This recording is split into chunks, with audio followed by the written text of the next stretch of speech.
What is up, everybody? Welcome back to another episode of Too Pop to Handle. I'm your host, Andrew Nucatola, your pop culture best friend, and as always, I hope you guys are having a fabulous week. It is officially September. What the fuck? Time really does fly when you're having fun, and that is exactly what we do in this podcast. We are so good at having fun, which, it just makes sense that the months are just flying by faster than ever.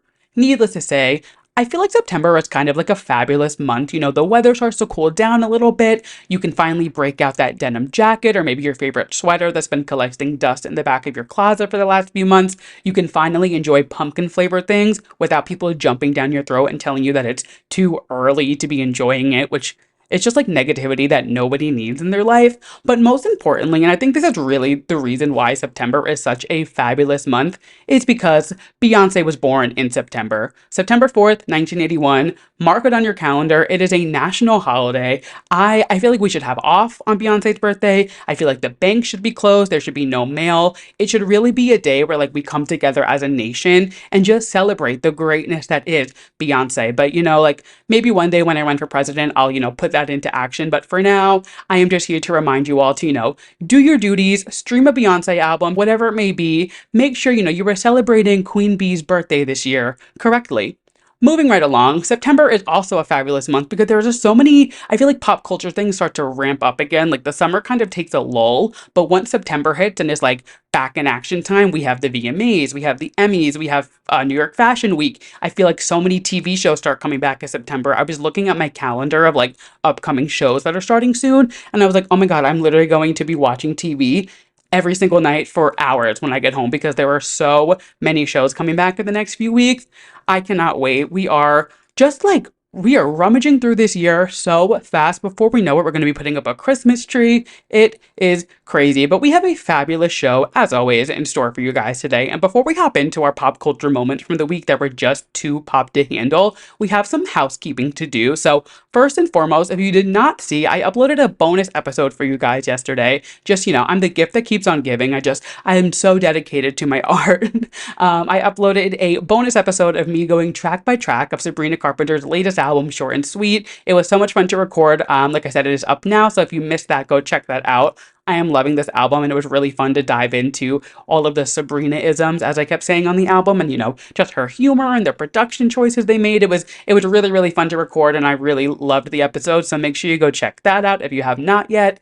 The second thing, next week's episode, I'm a little back and forth of when I'm going to upload it. I typically record on Tuesday nights, and next Tuesday is the debate, and I don't want to be editing the podcast or recording while the debate is going on. So I'm definitely not going to record on Tuesday. And then Wednesday night is the VMAs. So TBD if I'm going or not. I haven't gotten a ticket yet, but never say never. But regardless if I get a ticket or not, I want next week's episode to be a VMA recap episode. So I'm leaning on a Thursday recording day and then dropping it on Friday, which is definitely a little weird and definitely not something I'm used to. Releasing an episode on a Friday seems strange to me when I've been releasing on Wednesdays for the most part, for the entire length of the podcast. But next week is going to be a little bit different. Keep up to date on my socials. We are at Too Pop the Handle on Instagram. I'll keep you guys up to date on our stories there. So I'm aiming for a Friday episode, which might be kind of fun, start the weekend a little early with, your favorite pop culture podcast. Regardless, it's going to be a VMA recap episode, and I'll sprinkle in any other pop culture things. But just a heads up for next week's episode is going to be a little bit different. And then if anybody is watching on video, we need to address the elephant in the room. My apartment is bare. I was not robbed. I am moving. Me and Thomas, my boyfriend, we are moving in 2 weeks, I think. It's coming up. It's the middle of the month. We are moving literally around the corner, not far at all. But we are in the process of packing everything, and it just made the most sense to take all the art and everything off the walls. So we have a very bare studio, aka my living room here today, so I apologize for that. Depending on the state of the living room next week, wherever we're at with packing, it might be an audio only episode, especially if I'm uploading it so late in the week. I might just do audio only, but we'll see what I'm feeling and what the state of the apartment is in. We'll see from there, but I am moving. I am very excited. We will see, I'm not sure how I'm going to set the podcast up, but the new apartment is definitely going to be some trial and error for a little bit, but very exciting things there. But yes, those are all of my housekeeping things, all good things, very exciting. And I think now it is time to hop in to our moments from the week that were just too pop to handle. Let's get some rapid fire pop culture going. first things first, I cannot get enough of talking about this bitch, Miss Adele. So I've been talking about her Munich residency for the last few weeks, and they built the stadium for her. She's been just like killing it. She is just like a one in a million artist that we are so lucky to be alive at the same time as Adele. So she has officially wrapped her Munich residency and she is headed back to Vegas in October. These shows were actually scheduled for March, but she had to reschedule them. I believe she got sick. Don't hold me to that, but I'm pretty sure she was like under the weather and couldn't do the show. So she pushed that leg back to later this year. But during her final show in Munich, she did say that after the 10 shows in Vegas, I will not be seeing you for an incredibly long time. I will hold you dear in my heart for that whole length of my break. It has been amazing. I just need a rest. I've spent the last 7 years building this life for myself, and I want to live it now. I want to live my new life that I've been building, but I will miss you terribly. So, she's engaged. Obviously, she's raising her son, and she's been doing this residency for so long, which I think it's got to be like 3 years now, I want to say. I feel like it was like right after COVID, she jumped into Vegas. She did that on and off for a few years. She did Munich, and now she's going back. So this is really the longest I feel like she's done a tour, if you want to call it that. She famously likes to do like quick, short little tours. Touring is hard. It's not easy for anyone. And I think Adele has found a really good balance of like doing the pop star, like, performer life, releasing like killer bodies of work and then taking her breaks. And like, it almost makes us want more when she does take the breaks. And she said this break could be up to 15 years, which does sound like a really long time, and it is a really long time. But with Adele, I feel like, her music is so timeless. It's very, you could listen to any of her albums today, even if it was her first album that came out. God, what was that? 2008 she dropped her first album. I can't even do that. That's math that I can't even equate right now. But like she's been releasing music every like 4 or so years since then. And I think her music is so timeless that it could just like live on and continue to hold us over for a little while. It will be sad to, not get a new Adele album. But I think in retrospect, like, she doesn't release music every single year, which is what makes it so timeless. She really likes to experience life and, live her life and do things that make bodies of work that are really just like killer albums and is able to just like hold us over for a while. So though it is very sad that we will not be getting anything new from Adele for quite some time, I think it is well deserved. She is such a class act, and I feel like she handles it in such a great way that just like it's like, you know what? Good for you. Go get married. She literally just got engaged. Go get married, raise your kid. Maybe she wants to have another kid. Like, who knows? She's doing her thing. Adele needs to take a break and say goodbye from the other side for a little bit. And I respect that. There is nothing better than somebody who knows how to do a solid work-life balance. And moving on to somebody else who is putting some things on a hiatus, Charli XCX has officially deemed Brat summer to be over. She tweeted yesterday, or I guess posted, whatever you do on X now. It'll never be X to me, by the way. It will always be Twitter. I've been on that app literally since 2009, and nothing in my brain will ever compute it to being X. So she tweeted, she posted, she X'd. I don't know what the fuck they call it these days, but she posted on Twitter. She said, "Goodbye forever, Brat summer." Now, of course, it does not mean the Brat era is over. She is literally gearing up to start the Sweat Tour next week. I think it's the 14th she starts in like Michigan or something. And we do know that there is a final remix coming for the Brat album. So obviously the Brat era is long from over and she has more things to do. I think she was just kind of like digging into the idea of like Labor Day, the summer end, that whole vibe.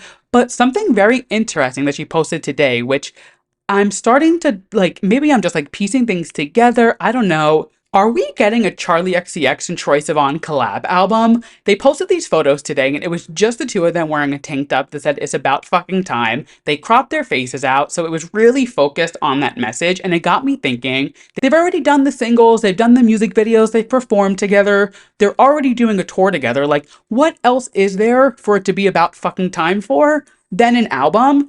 I don't know. I'm just putting it, I'm putting it out there. If we end up getting a collab album from the two of them, I said it first. You heard it here first. And if I was wrong, I never said any of this. But we will see. The tour kicks off next week, so I'm very excited for that. But, according to Charli, Brat summer is over, so we are moving on to whatever is next in the Bratosphere, whether it's that next album she's releasing, whether it's just tour starting, that final remix that we're still waiting on. We will see. Time will tell.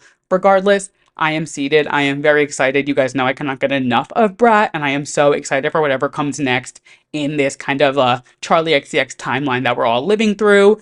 Moving on to somebody who I would say is pretty Brat coded, before Brat was even a thing, Miss Anna Delvey. If you did not see, Anna Delvey is rumored, pretty much confirmed, to be on the new season of Dancing with the Stars. It's season 33, which is insane to think that there's 33 seasons of that show. Page Six reported that the terms of her house arrest were recently relaxed, allowing her to work and travel freely within 70 miles of her home.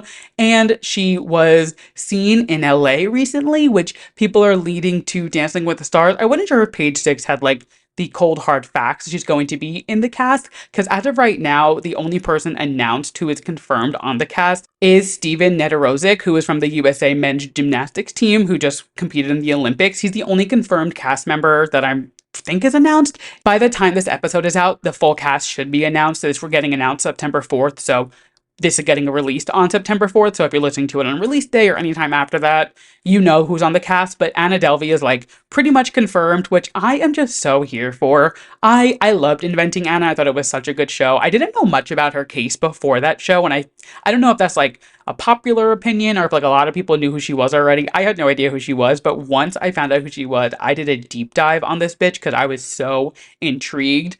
Obviously, yeah, she scammed people out of money, and is it the best, is it the best look? No, but at the end of the day, like, she served her time. She didn't kill anyone.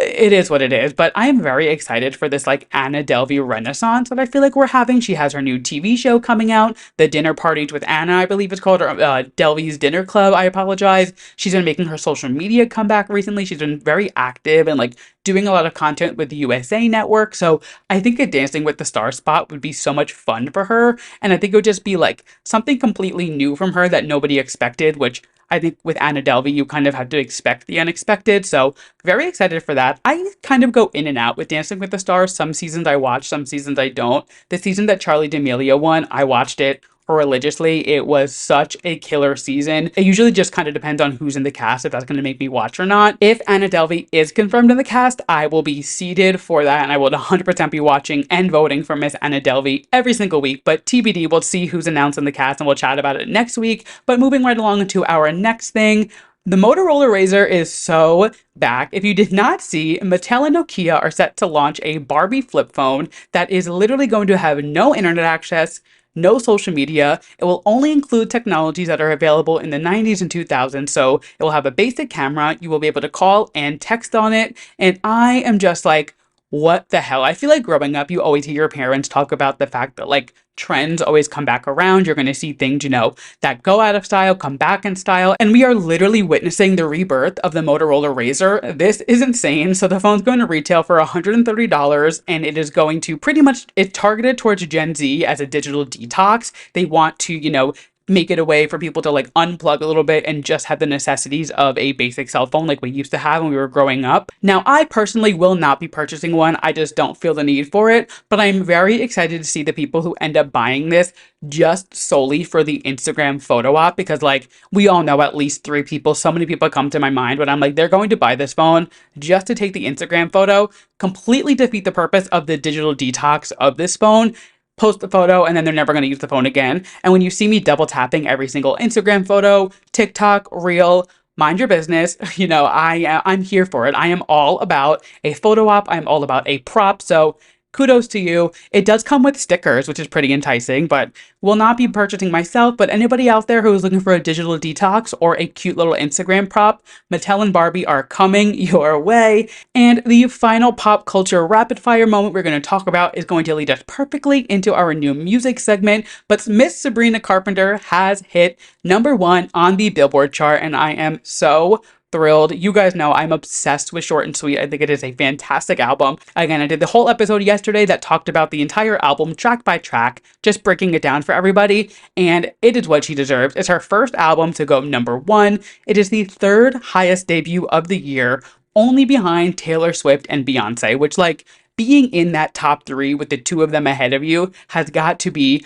such an incredible feeling for her. She is really having such a killer moment right now, and seeing her get, the numbers and the flowers and everything that she deserves just like warms my gay little heart.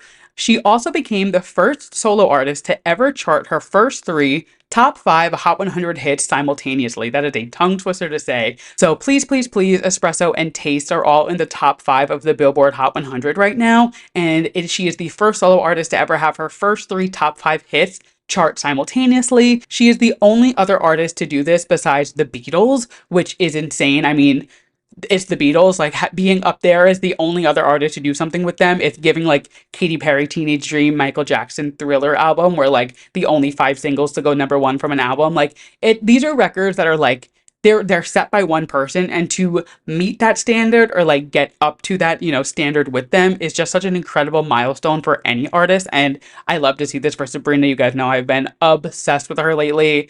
She also joins Ariana Grande and Taylor Swift as the only women in history to chart at least 3 songs in the top 5 of the Hot 100 simultaneously. She is just like killing it. She was literally neck and neck with Travis Scott. He dropped his album days before Rodeo last week, and the both of them, they both released the, exclusive digital versions. I think Travis dropped like 5 digital versions, and Sabrina dropped maybe 2, either 2 or, yeah, I think it was 3 actually. So he dropped 5, she dropped 3, and they were literally down to like 600 units. Billboard reported, they said it was between 600 to 1,000 units of each other coming in at #1. Sabrina ended up getting #1 with 362,000 copies sold, and Travis Scott was literally right behind her with 361,000 albums sold, which is so crazy that it was so neck and neck and so close.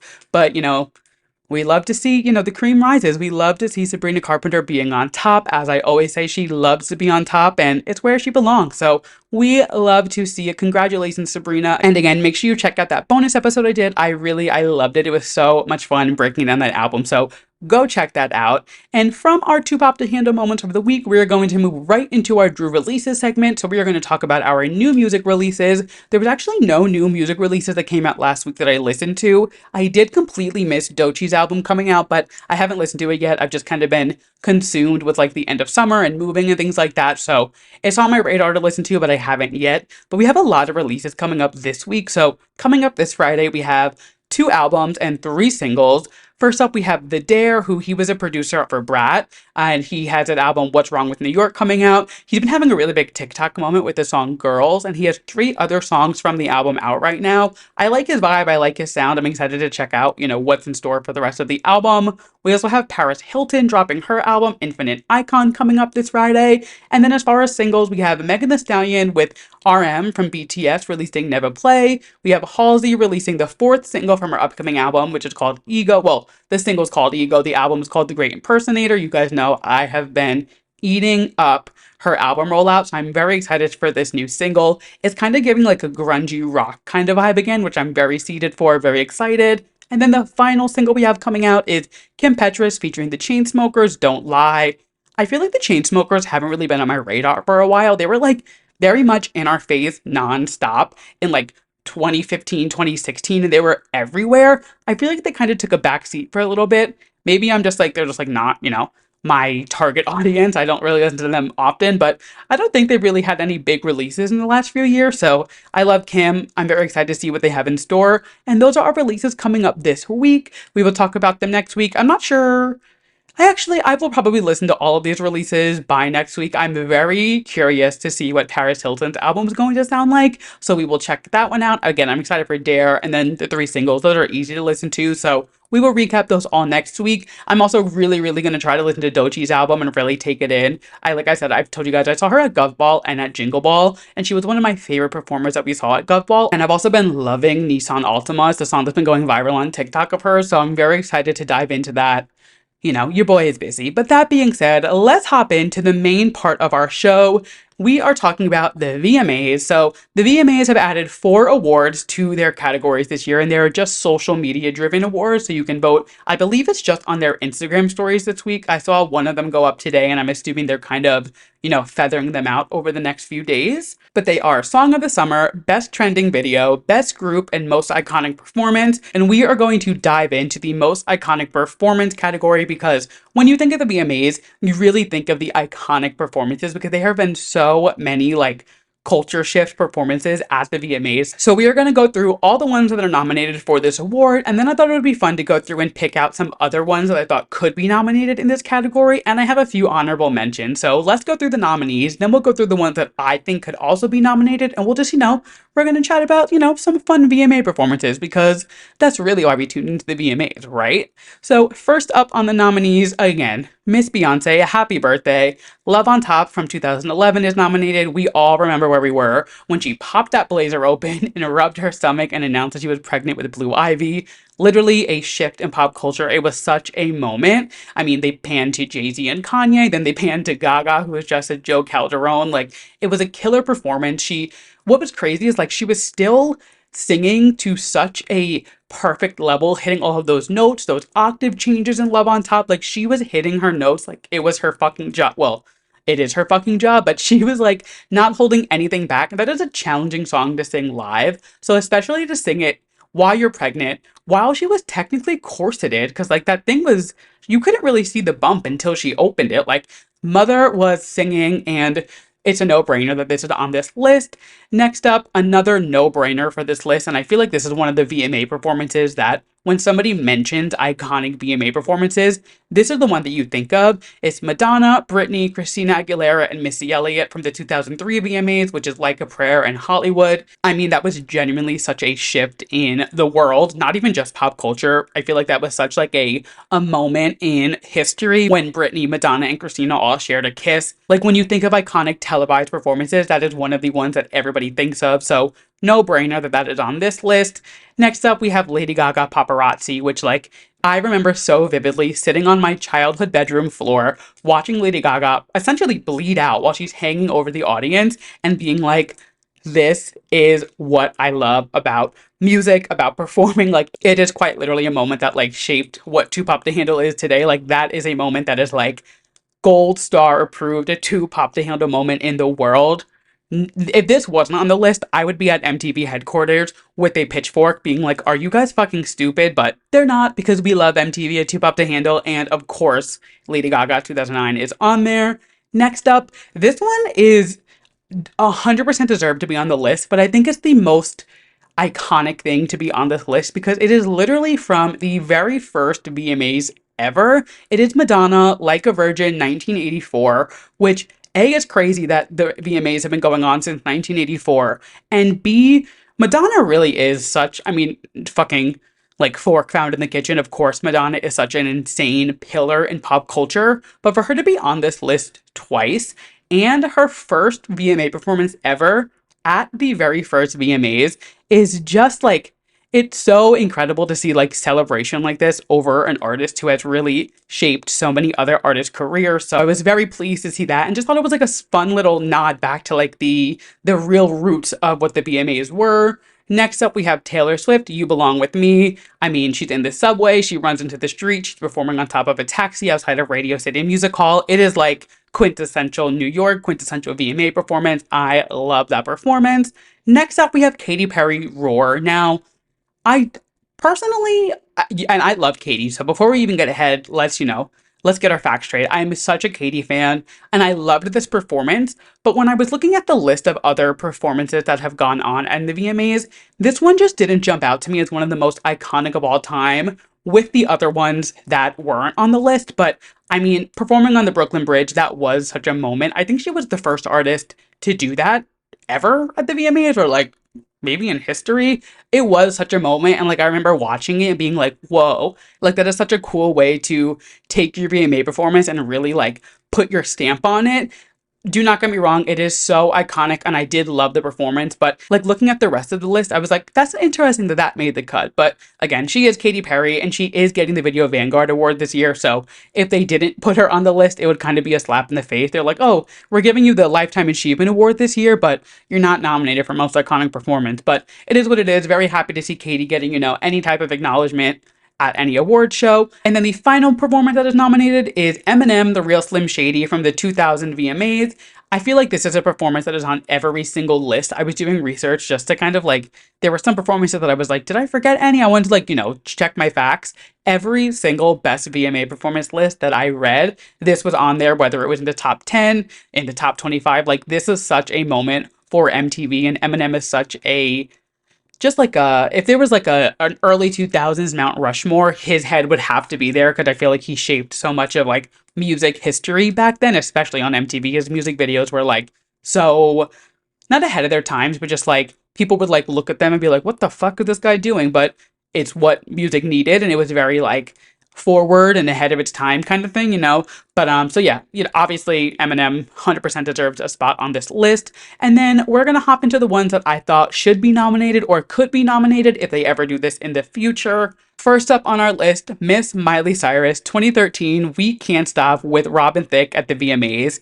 I mean, that was such a insane thing to watch live, and I loved it. I thought it was such a fun performance. It was, people talked about it for years after that. It was like really trying to like knuckle down on the fact that like I am Miley Cyrus. I am not a Disney Channel star anymore. Take me seriously. And like maybe dressing up as a giant baby and like, you know, a bear on stage isn't the best way to say, you know, take me seriously, but it definitely left a mark. It definitely is one that people talk about to this day. And definitely if they do this maybe next year or in a few years, I would be shocked if this performance doesn't make this as a nomination sometime in the future. And then Britney Spears. Now, this is what I mean when I say, like, I'm shocked that Katy Perry was nominated over this because, like, Britney Spears' Slave for You, Britney Spears' Oops, I Did It Again. Like, I mean, Slave for You with the snake, like, that is a reference that is in movies, TV, every year for Halloween, you see it. Like, that is such a staple in pop culture and just, like, music history. And, like,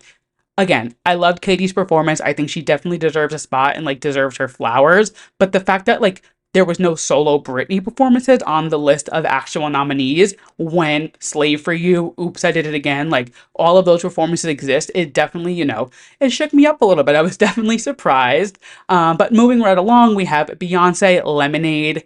I was there in person at that VMAs, and watching that performance live was genuinely like, it was insane. Even like, let alone me being like a huge Beyonce stan and like she's been one of my faves literally since I was a kid. Like I was just excited to see her perform regardless. And I had seen her like 3 times by that point. So this wasn't my first time seeing her or anything, but it was my first. It was actually, that was my first VMA ever. And it was Rihanna getting the video Vanguard, and then it was Beyonce did her Lemonade medley. And watching her do that and the way she was like walking around the arena, like it was just such an amazing thing to see with my own eyes, especially as a Beyonce stan. And I would be shocked if this never gets nominated as one of the best performances because, like, think about like when she smashed the camera with the baseball bat and it shattered, the formation at the end with all the hats. Like, it was just like, ugh. Talk about like career highlights for Beyonce. The Lemonade era was so major and like monumental just as a whole. Ugh, I love that album. That is an album that I think I want to do a Drew releases on because there are so many layers to that album. I feel like it's like a croissant. There's so many little layers that you could peel back and just like talk about forever. Maybe I will do that soon. Maybe I'll bring Gotti back on. If you missed my Cowboy Carter breakdown, I had my friend Gotti come on and we talked about Cowboy Carter. Maybe I'll have her come back on and we'll do that. But regardless, Beyonce, she's already on the list, so I get why she wasn't nominated twice. But speaking of Beyonce, her Video Vanguard Award, when she did the self-titled performance, I think it was 2014, that was fucking insane. She did pretty much the entire album as her Video Vanguard performance, and it was flawless. I watched that performance.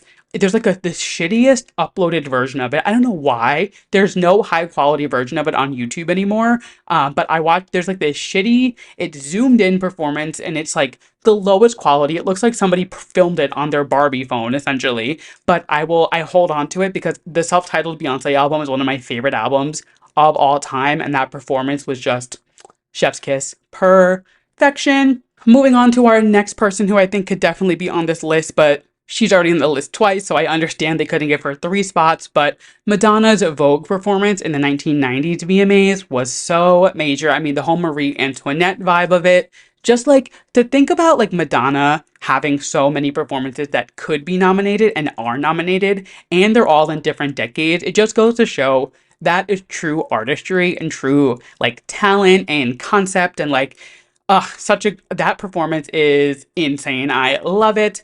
And then the final performance that we're going to chat about that I think could be nominated in the future is Michael Jackson's 1995 medley performance, which I feel like everybody knows it. It is like it's one of the performances that like everybody has seen at least once, or like when they talk about Michael Jackson's career is one of the ones that they always like cut to and pan to. I mean, obviously there's some things about Michael Jackson that people don't agree with and is controversial, and I obviously am not taking sides on it. I'm just here to talk about pop culture and, fun performances and things like that. But it like you can't have a best VMA performance of all time list and not talk about Michael Jackson. They literally renamed the Video Vanguard Lifetime Achievement Award to the Michael Jackson Vanguard Award because of how insane his music videos were. He received the award himself in 1988, and then in 1991, they ended up renaming the award after him. Madonna has this award, David Bowie has this award, the Beatles, Beyonce, Rihanna, Shakira, Missy Elliott, Pink. Like, they don't just give this award to anyone. You have to really achieve that icon status and, like, have had monumental music videos. After all, it is the Video Music Awards. Like, it is about telling stories through videos and music. They ended up changing the name of the award back to just the Video Vanguard Award in 2006, but then following Michael Jackson's death in 2011, they changed it back to the Michael Jackson Video Vanguard Award. And then more recently, I believe in like 2019, when the documentary Leaving Neverland came out and all the allegations came out, they scrapped Michael Jackson's name from the award, which makes sense. I understand, it's, you gotta stay politically correct and, be on the right side of whatever's going on. But I mean, you can't erase history. You can't erase the fact that, like, for a majority of this award being around, it was in honor and dedicated to Michael Jackson. So could not talk about the best performances of all time from the VMAs without mentioning that. And then my honorable mentions. Now, these are ones who, like, they were definitely big, major moments, but I don't think they would be nominated as the most iconic performances of all time, but they're just ones that I love. First up, Lady Gaga, You and I, 2011. She was dressed as Joe Calderone. She literally went to the VMAs as a drag king, and we all remember. That was such a moment, especially because she had just done the meat dress. She did the paparazzi thing, so like that was the moment where like all eyes were really on Lady Gaga, and her dressing up as Joe Calderone and like committing to this bit for the entire night as this character was such a Gaga thing to do at that moment. She was really like, she had just released Born This Way, and it was kind of like her rebirthing herself at the VMAs, and it was just such like a moment. Next up, I have Nicki Minaj and Taylor Swift. So it was Nicki's performance. She did Trinidad Girls, The Night Is Still Young, and then Bad Blood. Taylor came out and they finished The Night Is Still Young and then did Bad Blood together. It was 2015. That was right after all the beef that they had on Twitter where they were going back and forth over the music videos that were nominated. So when Taylor came out and performed with Nicki, it was literally like the Treaty of Versailles. It was like these two forces that were just like fighting on Twitter together, coming together on the stage in which they were literally pretty much arguing over on Twitter. And it was just like, it was one of those moments where it was like, wow, look at the girls getting along and, coming together to, give us an iconic pop culture moment. And speaking of iconic pop culture moments, Rihanna's Video Vanguard Award, I was there in person when she did it, and it was such a cool way that she did it. If you don't remember, she did like 4 songs, I want to say, every commercial break, and they were all in a different genre of music. So she took her music and really just like reinvented it for different performances throughout the night. And it was so cool. It was all different concepts, different looks, different colors. Like, it was so well thought out and really just highlighted the fact that Rihanna can really cover so many genres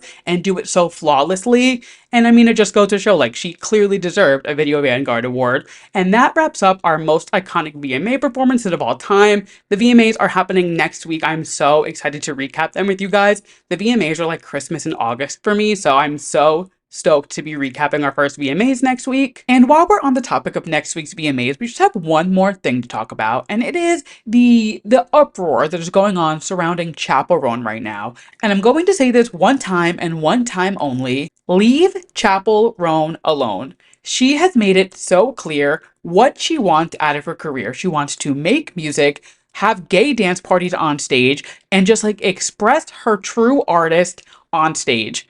The backlash that she is getting over the fact that she canceled 2 shows and rescheduled one next week is so insane. So if you did not see, she took to Twitter last week and said, "Due to scheduling conflicts, I have had to make the extremely hard decision to cancel my Paris and Amsterdam shows. I have rescheduled my Berlin show to the 23rd of September. I am so sorry and very disappointed. I promise you I will be back. I'm heartbroken. Thank you for understanding."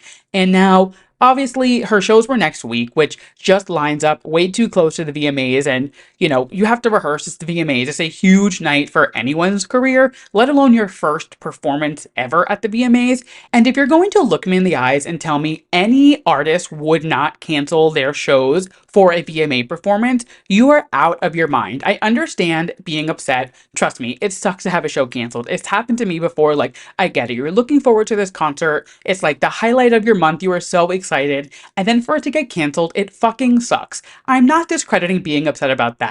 But the backlash that she's getting over the fact that she canceled these shows for a VMA performance is so fucking stupid.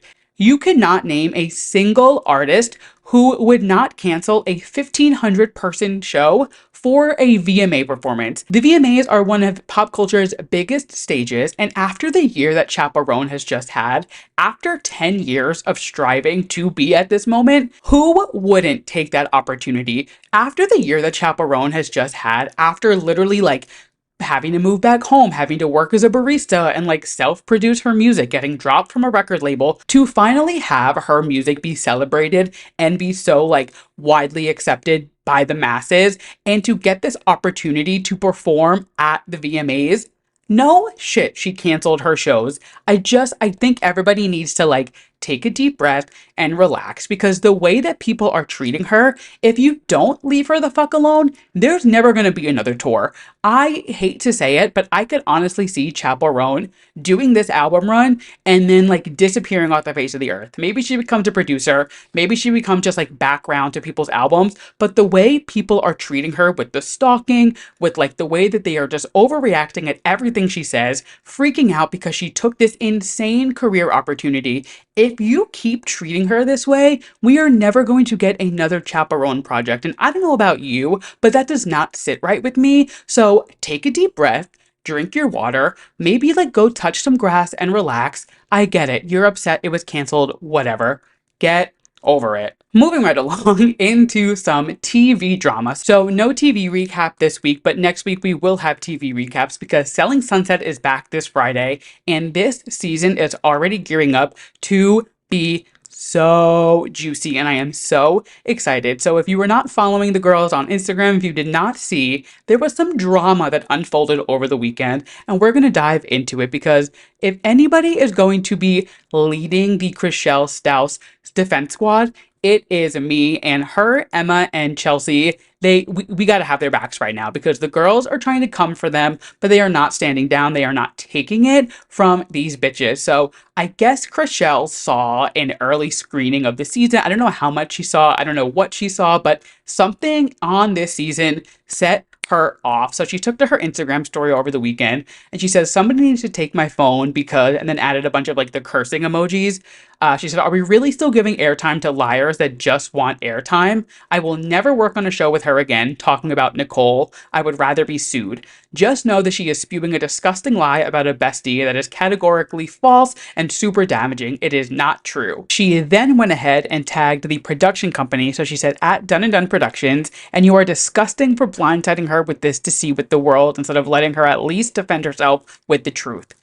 So clearly, Nicole is saying something about Emma that they didn't know was being spread around while the show was filming. And this is the first time, I guess, that they are all hearing this, or whatever the thing may be. The girls are mad because then Chelsea took to her stories and she said, at It's Nicole Young, you are the most diabolical piece of trash I've ever met. You want to start a rumor about Emma because all the rumors about you are true. Okay, let's see how this works out for you. Then she tagged the production company and said, where is your moral ground for integrity? Spreading lies for views is so damaging. Then she tagged Bree, Nicole, and Mary and said, you lie, placate, steal. Meanwhile, your own trash has landed some of you in lawsuits. I've kept quiet until now, but this is not okay.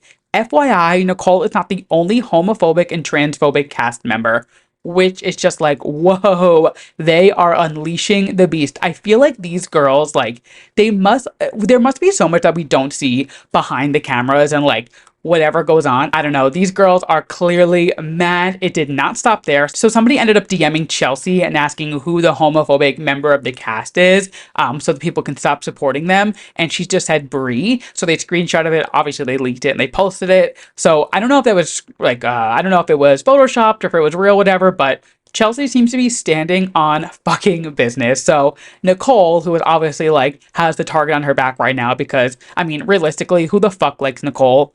She's been my least favorite cast member literally since I started watching the show. She is just there's nothing likable about her. I don't understand.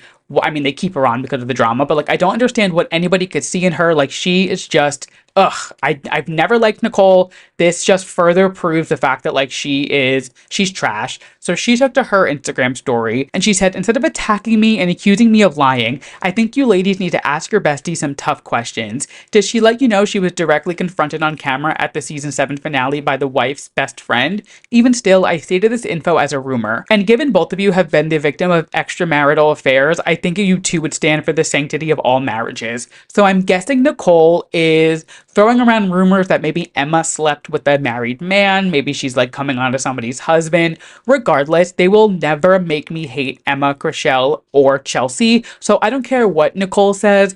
I don't care. You will literally never make me hate the three of them. I love the three of them. They are queens. They are like the best part of the show. And whatever the fuck Nicole is saying is probably a lie anyway, because she has nothing going on in her life. So she needs to just like talk shit about these other girls and like stir up some drama. We've seen it with Chrishell. Like, she just consistently is going after these girls to like get herself some more airtime, because God knows there's nothing going on in her life that's going to get her enough screen time. So I don't know. Regardless, it seems like Chrishell, Emma, and Chelsea are like sticking together and banding together and just like taking the high road with the three of them, just like being each other's support system. Chrishell posted a photo of the three of them and said, I love these girls so much. The days of us being afraid of lies being told are over. We have receipts and voices. And then Chelsea posted a photo of her and Emma and said, protecting her at all costs. And then Chrishell commented, how do I like this 5 million times? Love you both so much. Of course, she tried to ruin you in a sneak attack because she was never shown